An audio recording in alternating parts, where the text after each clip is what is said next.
Vamos a ver en un gran trabajo la conversación y la discusión íntegra del pasado mes de febrero entre Zelenski, el líder de Ucrania, y Donald Trump, el líder de Estados Unidos y por tanto prácticamente del mundo.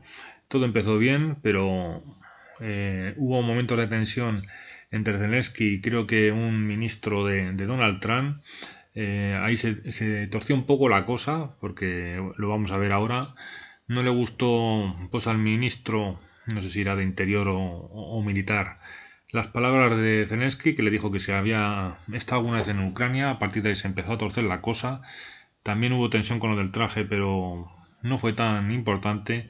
Y vamos a ver un momento muy duro en el que estuvieron a punto de romperse las conversaciones. Y bueno, sobre todo vamos a ver la discusión íntegra traducida en español. Es muy interesante. Al principio pues tienen presente las que están las cámaras, pero luego se lo olvidan. Y la verdad es que es un momento histórico y esperemos que acabe en un buen acuerdo y que Putin y Zelensky y todo lleguen a un acuerdo como un mal menor. Y bueno, pues vamos a ver lo que os interesa a todos, que es la discusión íntegra subtitulada en español. It's an honor to have President Zelensky of Ukraine, and we've been working very hard, very close. So we've actually known each other for a long time. We've been dealing with each other for a long time and very well. We had a little negotiation spat, but that worked out great. I think for both countries, I think for the world, actually, beyond both countries. And we have something that is a very fair deal. And we look forward to getting in and digging and working and getting some of the rare earth. But it means we're going to be inside, and it's a big commitment from the United States, and we appreciate working with you very much. And we will continue to do that. We have had some very good discussions with Russia. I spoke with President Putin, and we're going to try and bring this to a close. It's something that you want and that he wants. We have to negotiate a deal. But we've started the confines of a deal, and I think something can happen. The big thing is the numbers being killed. They're losing thousands of soldiers. So on both sides, we're losing a lot of soldiers, and we want to see it stop. And we want to see the money get put to different kinds of use, like rebuilding.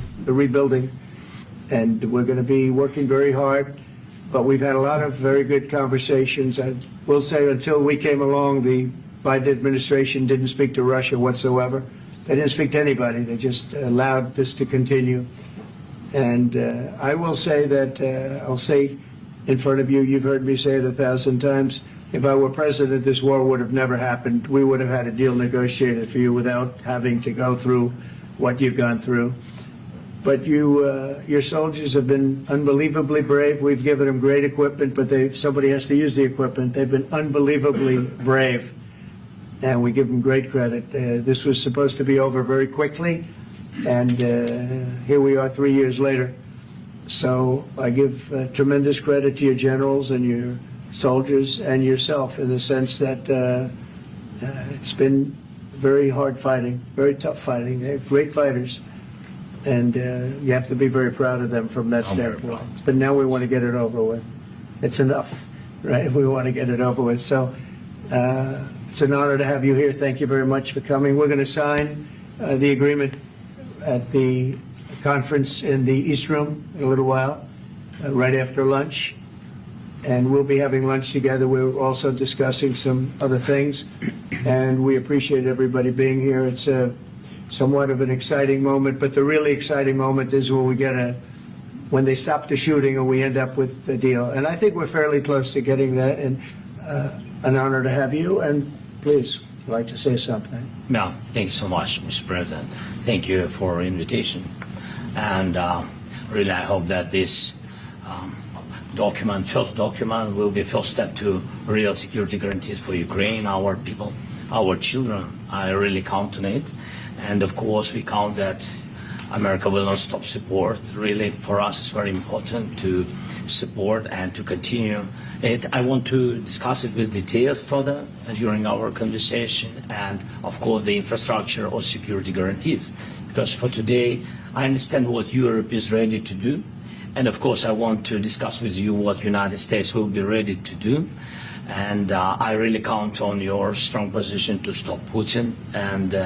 And you said that enough with the war. I think that is very important then to say these words to Putin at the very beginning of war, because he's a killer and terrorist. But I hope that together we can stop him.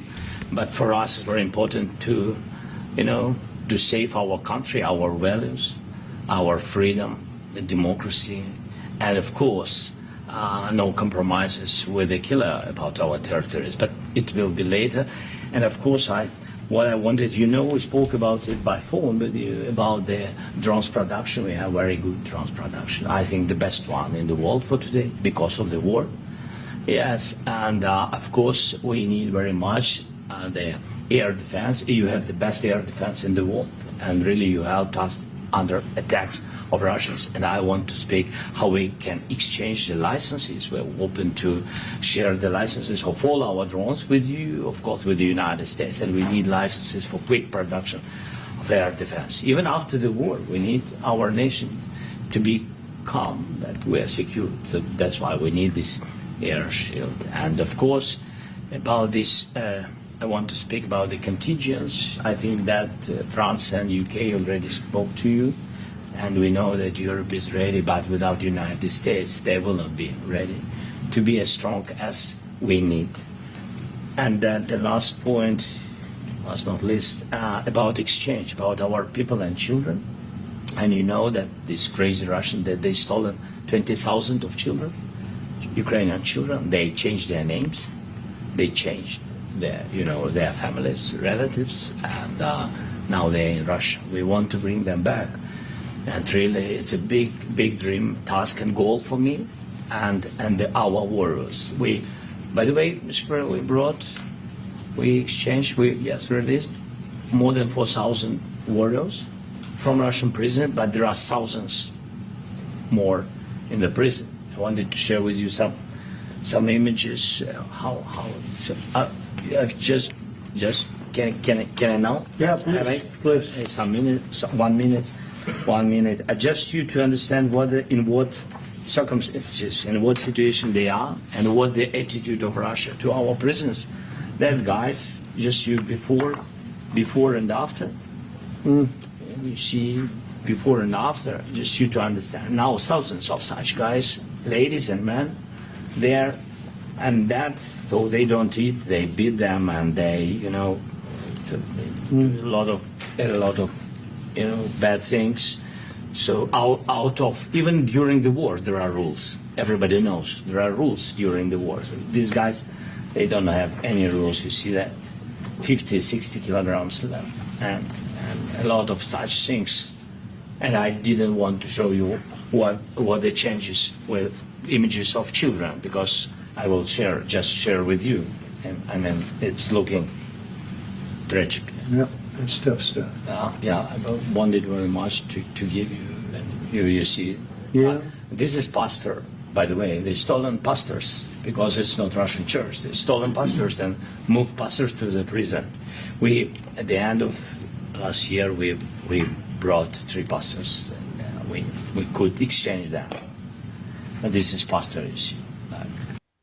Única de Endesa, la tranquilidad de una cuota estable y personalizada de energía. Haz clic. Hola, soy Antonio Lobato. ¿Quieres saber cuánto vale tu coche? Visita compramostucoche.es. Introduce los datos y Yeah, it's tough. Yeah, so this I wanted to show you, and this. So thank you very much. We want to get that ended, right? Yeah, of course. We will. And I think we will. And We have to, of course. do you have any questions, please? Mr. President. Thank you, Mr. President. With the, how much money is the U.S. going to put into the fund that is being created today, and how does this provide long-term security for Ukraine? Well, we don't know exactly how much, because we're going to be putting some money in a fund that we're going to get from the raw earth that we're going to be taking and sharing in terms of revenue. So it's going to be a lot of money will be made from the sale and from the use of raw earth. And as you know, our country doesn't have much raw earth. We have a lot of oil and gas, but we don't have a lot of the raw earth. And what we do have is protected by the environmentalists, but that can be unprotected. But still, it's not very much. They have among the best in the world in terms of ROAR. So we're going to be using that, using it for all of the things we do, including AI and including weapons and the military, and it's really going to very much satisfy our needs. So it's something that just worked out really well. We have a lot of oil and we have a lot of gas, we have a lot, but we don't have raw earth. So this has just about every component of the raw earth that we need for computers, for all of the things we do. This puts us in great shape. And long-term security for Ukraine. How does this provide? I think they're going to have great luck. I think once we make the agreement, that's going to be 95% of it. They're not going to go back to fighting. I've spoken with President Putin, and I feel very strong. I've known him for a long time, and I feel very strongly that they're very serious about it, and we'll make a deal. And when the deal is made, I don't think we talk about security. Everyone's talking about the other day. All they talked about was security. I said, let me make the deal first. I have to make the deal first. I don't worry about security right now. We have to have a deal, because right now, last week, 2,000 soldiers died on both sides. 2,000, and they're losing 1,000, 2,000, 3,000 a week. So as we sit here and we talk, people are getting shot and dying on the battlefield. And, you know, they're not American soldiers, but they're Russian soldiers and they're Ukrainian soldiers, and we want to be able to stop it. And we want to be able also to spend money on other things. We don't want to, this is a tremendous amount of money, and what the Biden administration did was terrible. They were giving money, but he had no security on the money. Europe, as you know, gave much less money, but they had security. It was in the form of a loan. They get their money back, and we didn't. And now, at least we're protected, because the American taxpayer has to be protected too. But this is an incredible agreement for Ukraine, because we have a big investment in their country now, and what they have, very few people have. And we're able to really go forward with very, very high-tech things and many other things, including weaponry that we're going to use in many locations, but that we need for our country. Mr. President, this allows us to do that. will you continue military aid? Yes, go ahead, please. If I can just yes. In the document, there is one of the very important points. If we speak about business and investment, we never had LNG terminals in Ukraine. This document will open. I mean, the next document, but anyway, here we see in the framework, we see a really goodwill for this. LNG terminals for us is very important, and I think for security of European continent. We have the biggest storage, gas storage. We have the biggest in Europe. Yes, yes, and we can use it. Use it for LNG. Use it for LNG, and we will do it. And really, we can help Europe, because Europe really helped. President Trump said that they made less support, but they are our friends, and they are our very supportive partners. They really gave a lot, Mr. President. They did. They gave a lot, but they gave much less. No. Much less. No. Elite? No. No. Okay. Okay.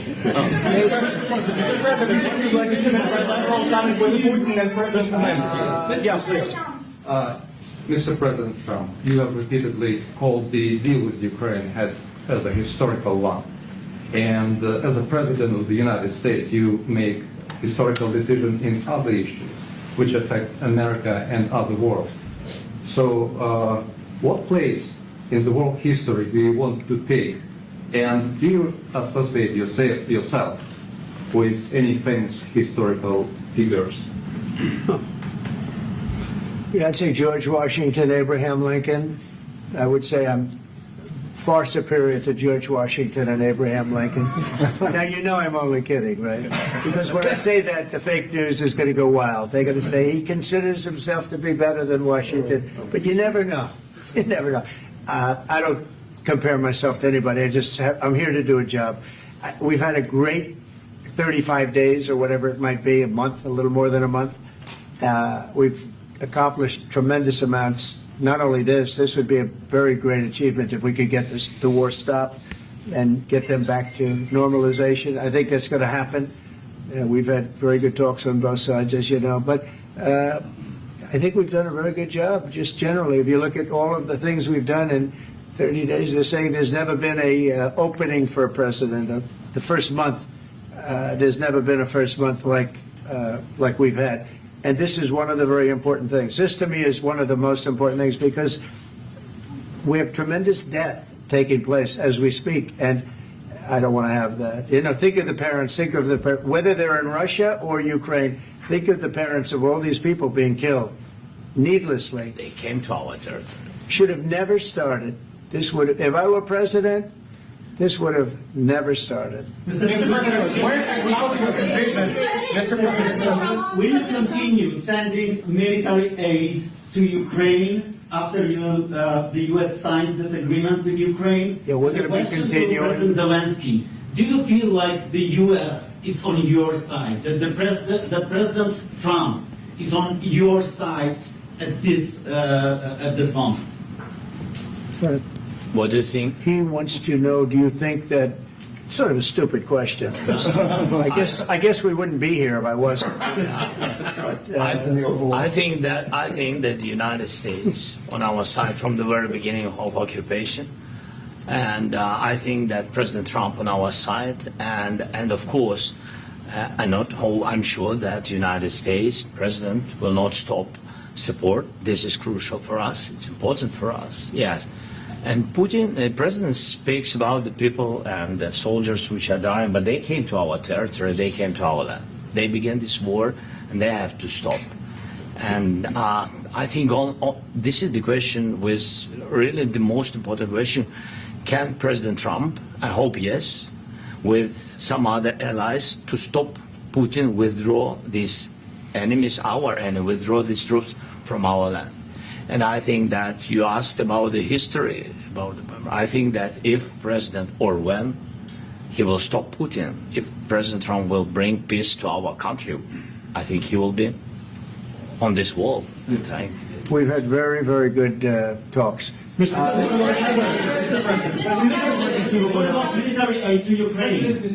President Zelensky just said that there will be no compromises with Vladimir Putin.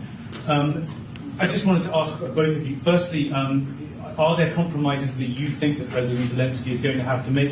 And President Zelensky, is there anything that you might be thinking that you may be able to offer or bring to the table, for example, elections? Thank you. I think you're going to have to always make compromises. You can't do any deals without compromises. So certainly he's going to have to make some compromises, but hopefully they won't be as big as some people think you're going to have to make. That's all. It's all we can do. I'm here as an arbitrator, as a mediator to a certain extent between two parties that have been very hostile, to put it mildly. They've been very hostile. There's been a vicious war. There's been a vicious war. You know, it's a very level battlefield, and those bullets go out, and as I've said many times, we were talking about it with Pete, many times the only thing stopping those bullets is a human body. And in the case we're talking about, generally young human bodies are stopping a lot of bullets. It's dead level. That's why it's great farmland. It's great land. It's great farmland, but there's very little protection against the bullets that are being, and other things that are being shot. So all I can do is see if I can get everybody at the table and get an agreement. I think we're going to end up with an agreement. Otherwise, I wouldn't probably be even here today. Mr. President, I've got two questions for you. You think ultimately your legacy will be the peacemaker and not the president that led this country into another war and ended foreign wars? And I've got a question. I hope it will. I mean, I hope I'm going to be remembered as a peacemaker. This would be a great thing if we could do this. I'm doing this to save lives more than anything else. Second is to save a lot of money, but I consider that to be far less important. So I hope I'm going to, thank you, Brian, for that question. It was a nice question. I hope I'll be known and recognized as a peacemaker. This would be a great thing to solve. This is a very dangerous situation. You know, this could lead to a third world war. This was headed in the wrong direction. If this election were lost, if we didn't win this election, and we won it by a lot, it was a mandate. We won every swing state. We won the popular vote by millions and millions of votes. We won everything. The districts, you look at the areas of red, take a look at a map. this was a big mandate, and this was one of the things I said, we're going to get this thing settled. If we didn't win, I think this could have very well ended up in a third world war, and that would not have been a good situation. What was your second question? And my second question for President Zelensky now. Why don't you wear a suit? In this country's office, and you refuse to wear a suit, just want to see if do you own a suit? Yeah, problems. A lot of Americans have problems with you not Really? respecting the I don't have dignity of this such- office. I will wear a costume after this war will finish. Okay. Yes, maybe one. Maybe something like this. something like Yes, yours. sir. Yes. That'd be great. Maybe something better. I don't know. We will see. Maybe something cheaper than. Yeah. Thank you. Thank you. Thank you. Thank you, President Trump. You said yesterday that you have. Are you going to send more arms to Ukraine in case there's no peace? Yeah, we're going to have arms to Ukraine, yeah, sure. Hopefully I won't have to send very much, because hopefully we're going to have it finished. We're looking forward to finishing this quickly. We're not looking forward to sending a lot of arms. We're looking forward to getting the war finished so we can do other things. But we very much appreciate the agreement, because we needed what they had, and we're treating, our country is now treated fairly. Biden didn't do that. He didn't know what the hell he was doing. This should have never happened. This should have never started. But, sure, the answer is yes, but hopefully we won't have to send much, because I'm looking forward to getting it done quickly, very quickly. Does that still provide security guarantees, Mr. President? I don't want to talk about security yet, because I want to get the deal done. You fall into the same trap like everybody else. A million times you say it over and over. I want to get the deal done. Security is so easy. That's about 2% of the problem. I'm not worried about security. I'm worried about getting the deal done. The security is the easy part. Security is very nice. Everybody stops shooting. And now will Europe put people there? I know France is going to. I know the UK is going to.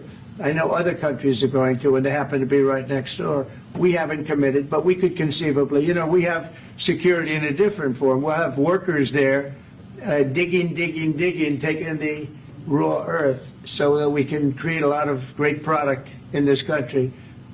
So in that sense, you have something, but we haven't determined that yet. I will say, in speaking to France and in speaking to, and they were here, as you know, last week and just the other day, they have committed to a lot of security.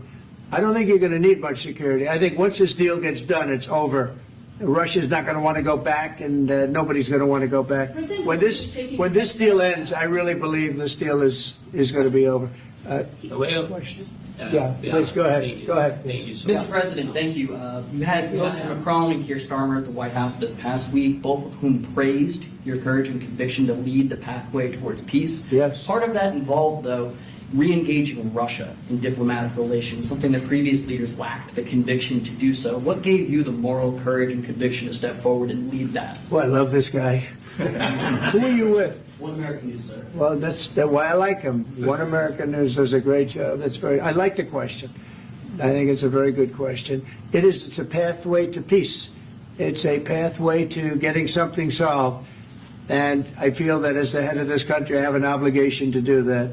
Plus, we're very much involved. We got involved. It's too bad we got involved, because there should have been no involvement, because there should have been no war. And there shouldn't have been October 7th. That would have never happened. As you know, Iran was broke. They had no money to give to Hezbollah. They had no money to give to Hamas. They were stone cold broke.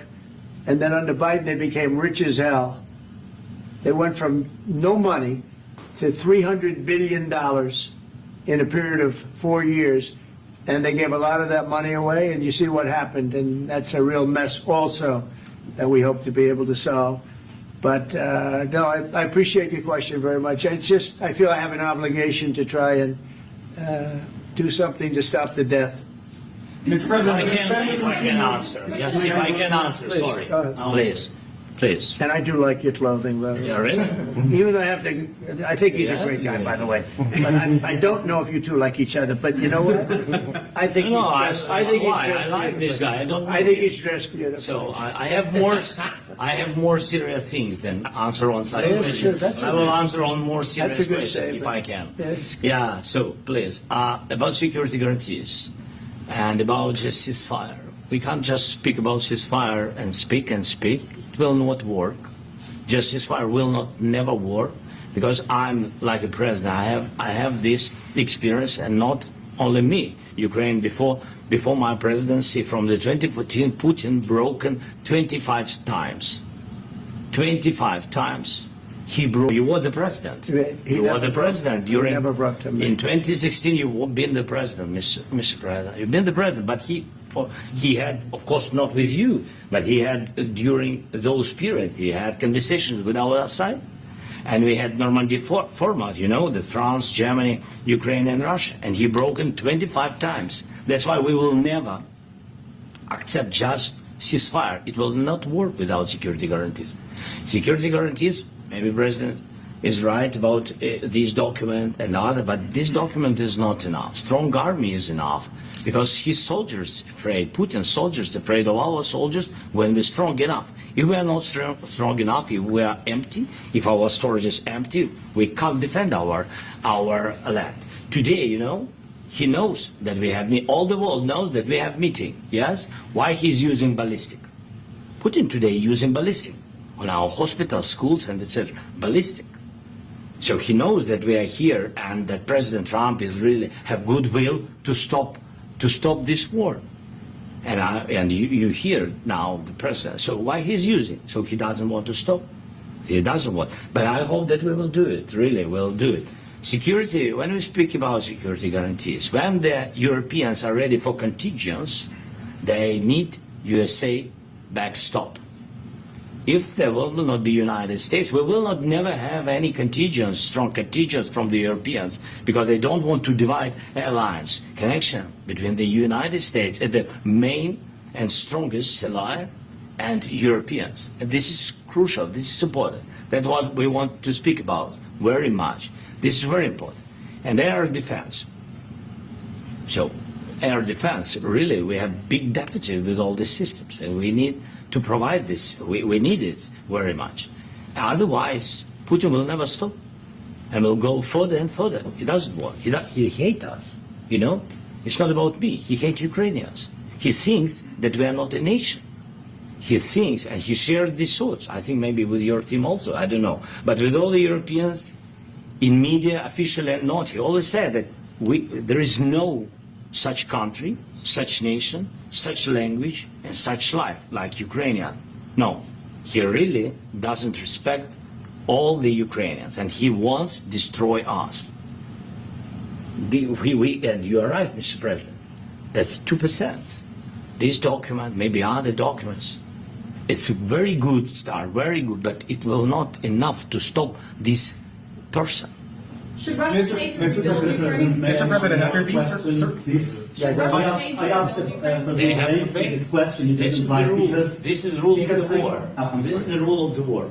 During all the centuries, all the history, this is the rule of the war. Who began, those pay. Do you agree? This is the rule. Putin began this war. He has to pay all money for innovation. He has to pay. Of course, some Russian assets, what we have in Europe, about 300 billion, we can use them. We can use for innovation and buy military support from the United States also. We can do it, but it's not enough. It's not enough. Because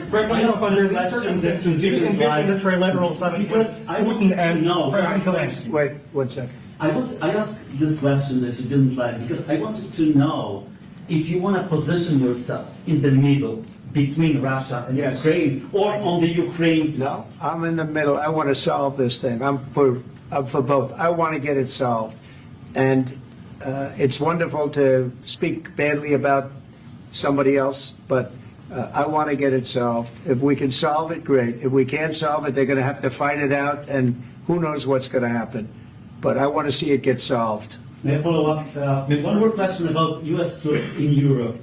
After Russian invasion of Ukraine, your predecessor sent additional troops to Eastern Europe, including Poland, my country. Yeah. Are you committed to keeping these troops on the eastern flank of NATO in the future? I'm very committed to Poland. I think Poland has really stepped up and done a great job for NATO. As you know, they paid more than they had to. They are one of the finest groups of people I've ever known. I'm very committed to Poland. What about the Baltics? Poland's in a tough neighborhood, you know. What about the Baltics? The Baltics, they got a lot of, it's a tough neighborhood too, but we're committed. We're going to be very committed, and we're committed to NATO. But NATO has to step up, and the Europeans have to step up more than they have. And I want to see them equalize, because they are in for far less than we're in, and they should be at least equal. You understand that? Why is the United States, we have an ocean in between, why is the United States in for so much more money and other things as Europe? With that being said, and as you said, they've also been obviously very helpful, but we have put in far more than they have, and I think they should equalize. Mr. President, Please, go ahead. ask you about the agreement again today. What changed between the first time that Secretary Bessent gave President Zelensky the agreement and today for the signing? We made a deal. So What was the I'm just, deciding factor? I'm a business person. We made a deal. That's what changed. Mr. President, I didn't think we were going to make a deal, and we ended up making the deal, so that changed. Mr. President, what and how do you envision a trilateral summit with President Zelensky and Putin? I don't know, but well, they don't like each other. I can tell you that. They do not like each other. This is not a love match, and it's unfortunate. That's why you're in this situation. Refresca tu día a día con Mentos. Dale al fresh.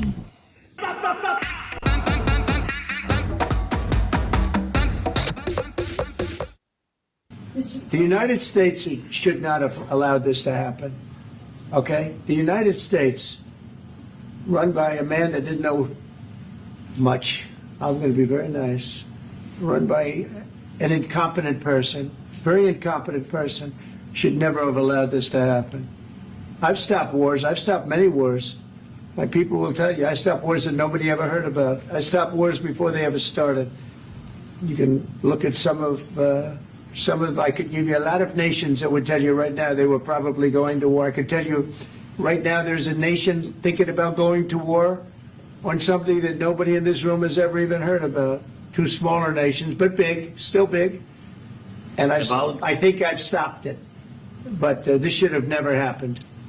About sorry, just a second. About any negotiations. First of all, I want really to tell you, and I think that everybody understands that Ukraine, more than Ukrainians, nobody wants to stop this war.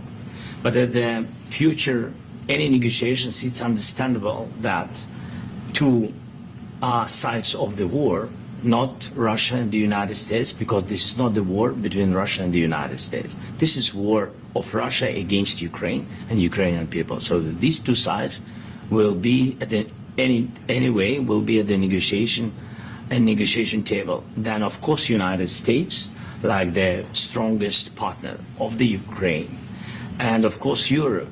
I think Europe is very important. I want to speak about it with the President. Yes, Europe is very important for us because we really defend Europe for today. All Europeans really recognize that we are defending line and they have real life and our people are dying. That's why they helped us. And also it's about the NATO. Yes, between, like the President said, you have big, nice ocean. Yes, between us. But if we will not stay, Russia will go further to Baltics and to Poland, by the way, but first to the Baltics. It's understandable for them because they've been in the USSR. You know, they've been one of the republics of the USSR, and Putin wants to bring them back to his empire. It's a fact. And when he will go there, if we will not stay, you will fight. Your American soldiers, it doesn't matter, do you have ocean or not, your soldiers will fight. Mr. President, would you be willing to visit Ukraine, maybe Kiev or Odessa, which is going to be a third year of Black Sea? It was my question. I'm sorry. I don't want to talk about Odessa now. Let's not talk about Odessa. I want to talk about making a deal, getting peace. We don't have to talk about Odessa, but a lot of cities have been destroyed. There are a lot of cities that are not recognizable. There's not a building standing. No. And a lot of things. Mr. President, you have to come and to look. No. We have very good cities. Yes, a lot of things have been destroyed, but mostly cities alive, and people work, and children go to school. Sometimes it's very difficult. Sometimes closer to front line, children have to go to underground schools or online, but we live. Ukraine is fighting and Ukraine lives. This is very important. And maybe it's Putin is sharing this information that he destroyed us. No, he lost 700,000 people, 700,000 soldiers. He lost everything. Yes. So, Mr. President, one more. I mentioned Poland. Please, go ahead. When did you last speak with President Putin, and what did he say that? A couple of days ago. And what did he tell you that gave you the assurance that he wanted peace? Well, that's what I do. My whole life is deals. I know pretty good. And I've known him for a long time. I've dealt with him for a long time. He had to suffer through the Russia hoax. You know, Russia was a hoax. It was all Biden. It was nothing to do with him. So he had to suffer through that, and he was able to do that. I think that he wants to make a deal, and he'd like to see it end. That's all I do. That's what I do. My whole life, that's what I do, is make deals. And I'm in the middle of a mess, because this is a real mess. It's a very dangerous one. If this doesn't get solved now, it's not going to get solved for a long time. So I hope we're going to get it solved. In the back, please. Thank you, Mr. President. Prime Minister Starmer claimed repeatedly that his government believes in free speech and was not engaged in censorship. But his country's government arrests people for memes and thought crimes, and even more worrisome is pressuring American companies to censor Americans on his behalf. How can he be a reliable, trustworthy partner when he says things that are demonstrably false on such an important topic? Well, we actually spoke to him about that yesterday, and we thought they took it very, very much too far. JD was very strong on it. So was I. So was Marco. And we've been speaking to him about it. Marco, would you like to say something about it? We have concerns, obviously, with the conduct of those, particularly as it impacts Americans. And there's real concern that American speech, which is online, could fall into the hands of British or any country's jurisdiction. And so this is a point the Vice President made at Munich, and I think it's a very compelling one, that what unites us with Europe, as much as anything else, is these shared values, and one of them being free speech. And so if Americans are threatened by it, we're going to need to take action in that regard. ¿Te suena? Seguro. Cámbiate y te mejoramos el precio de... It's actually a very important question. We spoke about this in detail with the Prime Minister, the Foreign Secretary, and others at lunch yesterday. And I know that Secretary of Commerce Lutnick followed up in private meetings last night. This is really important. We believe Americans have the right to speak their mind, even if we in this room disagree with them. They have the right to speak their mind in the public square, which is often online these days. And we're going to defend that right as it pertains to American companies and American citizens vigorously if we have to. I do think that under the President's leadership, we're going to find common ground with our friends in the UK on this question, but it remains to be seen. The principle that will guide us is we believe in free speech in this country, and we'll fight for it for American citizens. Mr. President, on the deal, is there any other oil and gas component to the deal? Is it all critical? A little bit. We'll see. On LNG? But we're not really looking for that so much. We got a lot. We have more than anybody in the world, by far. So no, we're not talking about it too much, but a little bit. I think it affects also, but for the most part, no. And sir, is there any agreement from Ukraine to purchase U.S. LNG as part of the deal, or is that on the table at all? No, we don't need that. Mr. President, I just wanted to ask you about, you just mentioned that you'd spoken to Vladimir Putin a couple of days ago. Just to be clear, that's a new call, not the one that you... I've spoken to him on numerous occasions. Okay, and how was the latest call? What did you discuss? How did it go? Are you serious with that question? I am. I'd love to know. It went well. I think we're going to have a deal. On the minerals deal, Mr. President, some of those minerals are in the east of Ukraine, not far from the front lines and in areas that Russia has occupied. Will you direct President Putin to withdraw his forces from those areas if there's U.S. interest? Well, we'll take a look at the time. We have a lot of area. It's a very big area we're talking about, so we'll take a look. I'll study that and I'll see. And who would protect those minerals if they are U.S. interests? Would that be Ukrainian They'll be protected. The agreement will protect them. U.S. The agreement, yeah, we're signing an agreement. Right, but what if Russia tries to invade or there's Russian aggression in their spots? I just told you I don't think that's going to happen. And if that were going to happen, I wouldn't make a deal. If I thought that was going to happen, I wouldn't make a deal. Some people may wonder why. You know, they ought to focus on CNN on survival. not asking me these ridiculous questions. Focus on surviving, because CNN's got such low ratings. I don't think they're going to survive. Let's go. Please, go ahead. Since I already mentioned Poland, that Poland was under Russian control for decades after the Second World War. When I was a kid, I looked at the United States not only as a most powerful country, the richest country in the world, the country that has great music, great movies, great muscle cars, but also as a force for good. And now I'm talking with my friends in Poland, and they are worried that you align yourself too much with Putin. What's your message for them? Well, if I didn't align myself with both of them, you'd never have a deal. You want me to say really terrible things about Putin and then say, "Hi, Vladimir, how are we doing on the deal?" That doesn't work that way. I'm not aligned with Putin. I'm not aligned with anybody. I'm aligned with the United States of America and for the good of the world. I'm aligned with the world, and I want to get this thing over with. You see the hatred he's got for Putin. It's very tough for me to make a deal with that kind of hate. He's got tremendous hatred, and I understand that, but I can tell you the other side isn't exactly in love with, him either. So it's not a question of alignment. I'm aligned with the world. I want to get the thing set. I'm aligned with Europe.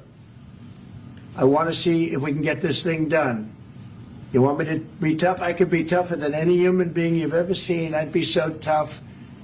But you're never going to get a deal that way. So that's the way it goes. All right, one more question. I would respond to this. So look, for 4 years in the United States of America, we had a president who stood up at press conferences and talked tough about Vladimir Putin, and then Putin invaded Ukraine and destroyed a significant chunk of the country. The path to peace and the path to prosperity is maybe engaging in diplomacy. We tried the pathway of Joe Biden of thumping our chest and pretending that the President of the United States' words mattered more than the President of the United States' actions. What makes America a good country is America engaging in diplomacy. That's what President Trump is doing. Can I ask you? Sure. Yeah? Yeah. Okay. So he occupied our parts, big parts of Ukraine, part of East and Crimea. So he occupied it on 2014. So during a lot of years, so I'm not speaking about just Biden, but those time was Obama, then President Obama, then President Trump, then President Biden, now the President Trump, and God bless, now President Trump will stop him. But during 2014, nobody stopped him. He just occupied and took. He killed people. You know what the contact 2015. 2014 and 2014. 2014. Yeah. So I was not here. Yeah, but that's exactly right. Yes, but during 2014 till 2022, the situation the same. The people have been dying on the contact line. Nobody stopped him. You know that we had conversations with him, a lot of conversations, my bilateral conversation, and we signed with him, me, like a new president. In 2019, I signed with him the deal. I signed with him, Macron and Merkel, we signed ceasefire. Ceasefire. All of them told me that he will never go. We signed him with gas contract. Gas contract. Yes, but after that, he broken this ceasefire. He killed our people and he didn't exchange prisoners. We signed the exchange of prisoners, but he didn't do it. What do you mean? I'm talking about the kind of diplomacy that's going to end the destruction of your country. Yes, but if Mr. President, with respect, I think it's disrespectful for you to come into the Oval Office and try to litigate this in front of the American media. Right now, you guys are going around and forcing conscripts to the front lines because you have manpower problems. You should be thanking the President for trying to bring an end to this conflict. Have you ever been to Ukraine that you say what problems we have? I have been to. I've actually watched and seen the stories, and I know what happens is you bring them on a propaganda tour, Mr. President.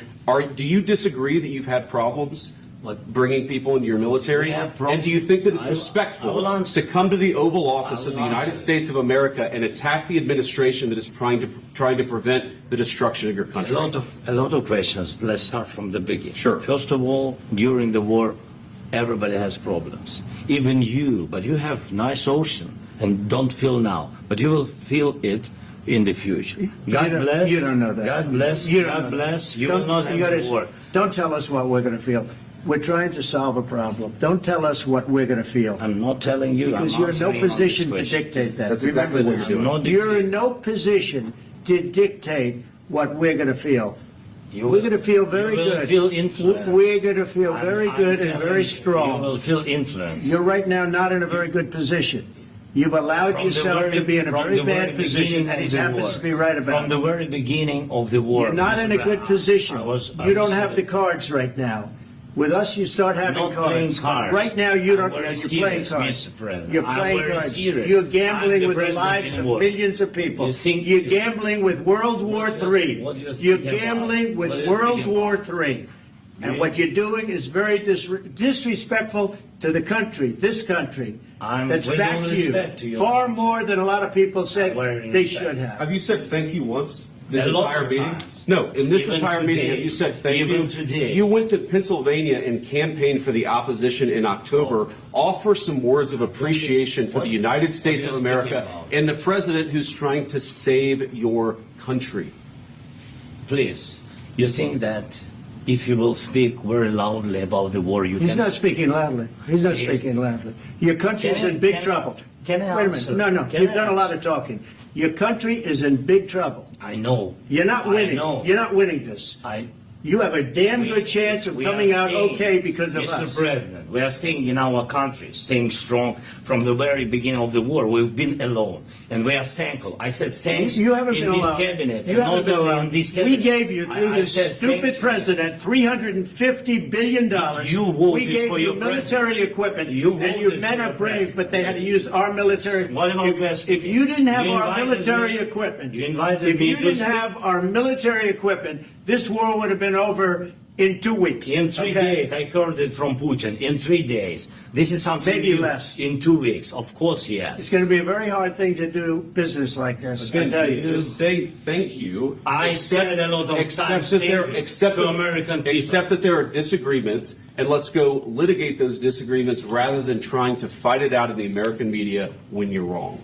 We know that you're wrong. But you see, I think it's good for the American people to see what's going on. I think it's very important. That's why I kept this going so long. You have to be thankful. You don't have the cards. You're buried there. Your people are dying. You're running low on soldiers. Listen, you're running low on soldiers. It would be a damn good thing. And then you tell us, I don't want a ceasefire. I don't want a ceasefire. I want to go and I want this. Look. If you could get a ceasefire right now, I tell you, you take it so the bullets stop flying and your men stop getting killed. Of course, we want to stop the war. But you're saying you don't want a ceasefire. But I said to you, I want a ceasefire. With guarantees. Because you'll get a ceasefire faster than an agreement. Ask our people about ceasefire, what they think. That wasn't with me. That wasn't with me. That was with a guy named Biden, who was not a smart person. That was with Obama. It was your president. Excuse me. That was with Obama, who gave you sheets, and I gave you javelins. Yes. I gave you the javelins to take out all those tanks. Obama gave you sheets. In fact, the statement is Obama gave sheets and Trump gave javelins. You got to be more thankful, because let me tell you, you don't have the cards. With us, you have the cards. But without us, you don't have any cards. One more question to Mr. Vice President. I'm sorry. It's going to be a tough deal to make because the attitudes have to change. What if Russia breaks ceasefire? What if Russia breaks peace talks? What do you do then? I understand that it's a heated conversation right now. What are you saying? She's asking, what if Russia breaks the ceasefire? What if anything? What if a bomb drops on your head right now? Okay? What if they broke it? I don't know. They broke it with Biden because Biden, they didn't respect him. They didn't respect Obama. They respect me. Let me tell you, Putin went through a hell of a lot with me. He went through a phony witch hunt where they used him and Russia. Russia. You ever hear of that deal? That was a phony Hunter Biden, Joe Biden scam. Hillary Clinton, Shifty Adam Schiff. It was a Democrat scam. And he had to go through that. And he did go through it. We didn't end up in a war. And he went through it. He was accused of all that stuff. He had nothing to do with it. It came out of Hunter Biden's bathroom. It came out of Hunter Biden's bedroom. It was disgusting.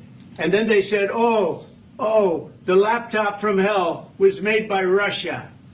The 51 agents. The whole thing was a scam. And he had to put up with that. He was being accused of all that stuff. All I can say is this. He might have broken deals with Obama and Bush, and he might have broken them with Biden. He did, maybe. Maybe he didn't. I don't know what happened. But he didn't break them with me. He wants to make a deal. I don't know if you can make a deal. The problem is, I've empowered you to be a tough guy. And I don't think you'd be a tough guy without the United States. And your people are very brave. But you're either going to make a deal or we're out. And if we're out, you'll fight it out. I don't think it's going to be pretty, but you'll fight it out. But you don't have the cards. But once we sign that deal, you're in a much better position. But you're not acting at all thankful. And that's not a nice thing. I'll be honest, that's not a nice thing. All right, I think we've seen enough. What do you think? Huh? This is going to be great television, I will say that. All right. We'll see what we can do about putting it together. Thank you, sir. You know, this is nice. Come up. Come up. And I need the back of the We'll see. I don't know. All right, guys, come on. Wait. Hey,